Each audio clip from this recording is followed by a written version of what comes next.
नमस्कार, मी प्रियंका। आज आपण नागपंचमी स्पेशल बनवणार आहोत छान अशी गव्हाच्या रव्याची खीर। त्यासाठी आपण जाडसर असा गव्हाचा रवा घेतला आहे। अर्धा वाटी रवा, त्यासाठी 1 वाटी दूध, अर्धा ते पाऊण वाटी साखर तुम्ही गोडनुसार घेऊ शकता।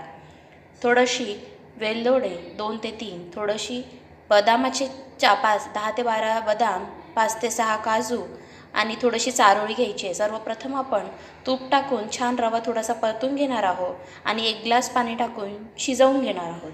पातेल्यात आपण 1 पळी तूप टाकून घेतलेला आहे आणि त्यात आपण हा रवा असा छान थोडासा भाजून घेणार आहोत। छान असा परतला गेला की त्यात आपण थोडंसं पाणी टाकून छान त्याला असं उकळून घेणार आहोत। उकळी आली की आपण वेलची,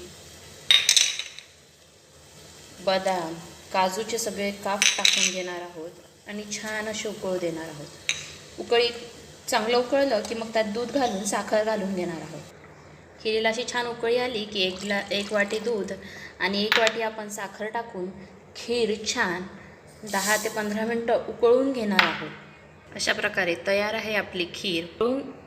मस्त अशी उकळून घेतलेली ही गव्हाच्या रव्याची पौष्टिक अशी खीर लहान मुलांना सुद्धा देऊ शकता तुम्ही आणि पोट भरेल अशी छान अशी गव्हाची मऊसूत खीर तुम्ही सुद्धा ट्राय करा। रेसिपी आवडल्यास लाईक अँड सबस्क्राईब